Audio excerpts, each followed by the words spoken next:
আসসালামু আলাইকুম, কেমন আছেন সবাই? আমি আলহামদুলিল্লাহ ভালো আছি। ফারজানা করিম ব্লগে নতুন একটি ভিডিওতে আপনাদের সবাইকে স্বাগতম। দেখতে দেখতে রোজা তো শেষ হয়ে আর সামনে তো ঈদুল ফিতরে কার কিরকম আয়োজন। ফিনল্যান্ডে আসার পর অনেক দিন পরে কিছু খুবই কিউট ভাবে দেখা পেয়েছি, তাই আমরা সবাই মিলে প্ল্যান করলাম যে আমরা একদিন ইফতার পার্টি করব। যেভাবে সেই কাজ, আজকে আমরা চলে যাব ইফতার পার্টিতে। সেজন্য আমি কিছু আয়োজন করে নিচ্ছি বা কিছু খাবার রেডি করে নিচ্ছি। এখানে আমি সবার জন্য একটা ভ্যানিলা প্লেন কেক তৈরি করে নিয়েছি, আর পুডিং তৈরি করে নিয়েছি, আর কিছু কাপকেক নিয়ে যাব আমি। এখানে আমার সবকিছু একদম রেডি করা শেষ। আমি রাতের জন্য সেহরির খাবার রেডি করে যাচ্ছি, আর যেহেতু বাসায় আমার হাজবেন্ড থাকবে, ওদের জন্য ইফতারি কিছু রেডি করে দিয়ে যাব।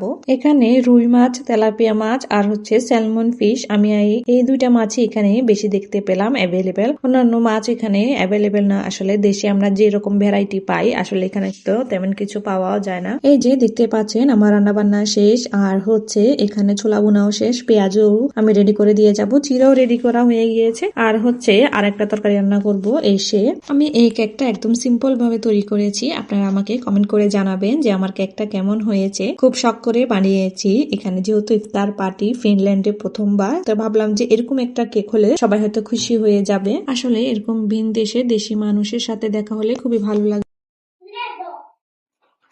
এই বসো, তোমাদেরকে ছবি তুলি বাচ্চাদেরকে।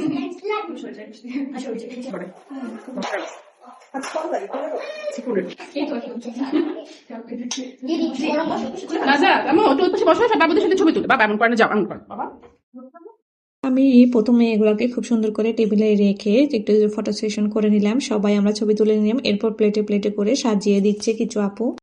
হ্যাঁ, হ্যাপি রমাদান। দাঁড়াও, এই নুসরাত আপুকে দাও, আপু কেটে দিবে সবাইকে।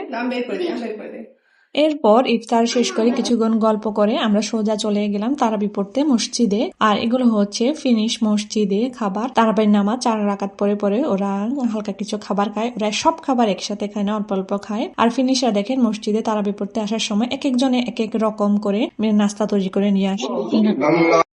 أنزلناه في ليلة مباركة إنا كنا منذرين أمر حكيم أمرا من عندنا إنا كنا مرسلين رحمة من ربك إنه هو السميع العليم। এরপর তারাবি নামাজ পড়ে আসার সময় কিছু আইসক্রিম নিয়ে এসেছি। আইসক্রিম গুলো তো আমার বাচ্চারা খুব বেশি পছন্দ করে, যে কোনো আইসক্রিম। এই আইসক্রিমের বক্সটা ছিল বিভিন্ন কালারের, আর সাথে কিছু ফ্রুটস ছিল, যেমন অরেঞ্জ আর আঙ্গুর, আর এটা প্রায় খরবুজের মতো দেখতে। আপনাদের কাছে আমার ভিডিওটা কেমন লেগেছে কমেন্ট বক্সে কমেন্ট করে জানাবেন। আপনার ফ্রেন্ডস এবং ফ্যামিলির সাথে শেয়ার করবেন। সে পর্যন্ত সবাই ভালো থাকবেন, সুস্থ থাকবেন। আল্লাহ হাফিজ।